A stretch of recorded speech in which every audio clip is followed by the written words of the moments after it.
Before I make any more videos, I thought I'd introduce myself so I'm not just some random bloke talking at you. I'm Antony of Antony, and this is me.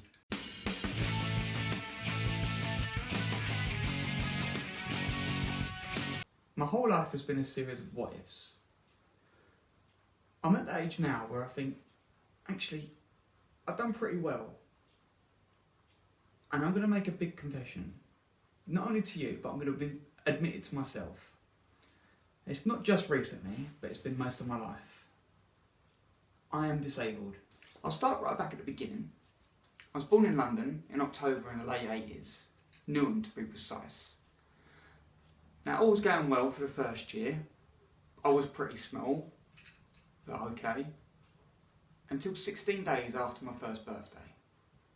I was rushed to hospital having contracted meningitis, or meningical septicemia.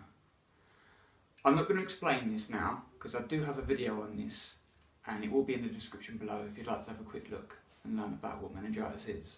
As you can imagine, the disease took a lot out of me.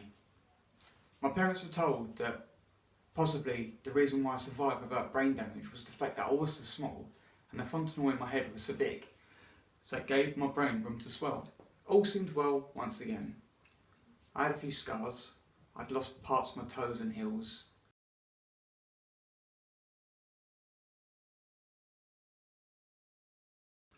And I have very sensitive hearing, but it's nothing we couldn't handle.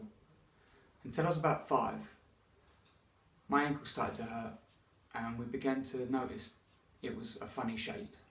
Turns out the meningitis had fused growth plates in odd places in my leg. I had my first operation at 5 years old. They placed a screw in my right ankle to try to manipulate the ankle into growing again. This eventually failed. I feel like a bit of a guinea pig, or the first of its kind, as I've always heard we could try this or we could try that, and doctors would say, oh, we've never seen this before. But at that time and now, any and all ideas we just had to go with and try, because you never know, they could work. The meningitis also gave me a strange tolerance to pain.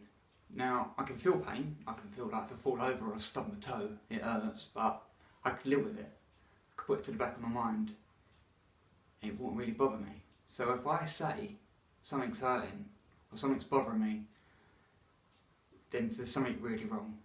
So the screw in my ankle failed, and we're now on to the next idea. I'm 6 now, and this is going to be a big operation. They're going to attach a fixator to my right leg. They've noticed that my leg is now bowing quite drastically, and the idea is to break my leg and give me a key to turn. I had to turn this key every day. Now it was only a couple of mil each time, but it was painful and it was a very long process. I didn't miss out on anything as a child.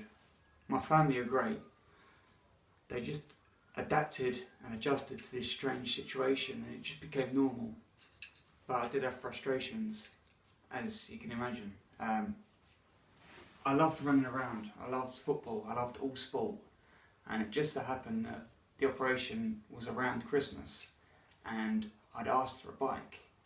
Now, I got the bike and couldn't ride it, and I had to just look at it really and watch other kids up and down the street riding their bikes. By the time I could ride my bike, it was sod's law that I was too big for it. Now it's hard enough to feel different and be different, but it's even harder when someone singles you out. And in this case, I had a primary school bully. Now, not physical, but name calling. Now, a bully's a bully, and it hurts all the same. And I can't stand bullies. They are weak and they are cowards, and it needs to be stopped everywhere.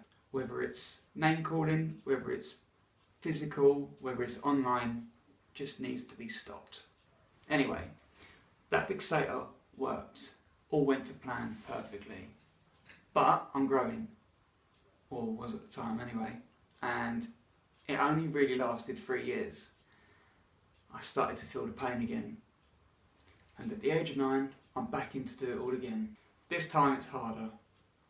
I'm more frustrated, I want to be active, and an overdose of morphine in hospital was kind of hard to shake. I fell unconscious after a few days of constantly crying and my body trying to fight the effects of morphine. The crash team came in and was ready to inject my heart with adrenaline until luckily I woke up. Although the actual fixator in the operation and the effects were harder this time, the recovery was actually a lot easier. I'd done it before and I was more willing to get up and wanted to be normal as I could anyway. This time I had a goal, the Year 6 football team, which I'm glad to say I did. That operation actually saw me through my last 2 years of primary school. I still had pain and I was very weak, but I could hide that, or at least for a bit. I won't bore you anymore for now. That was briefly me from birth to about 10. Please like and subscribe, share if you wish. Until next time, take it easy.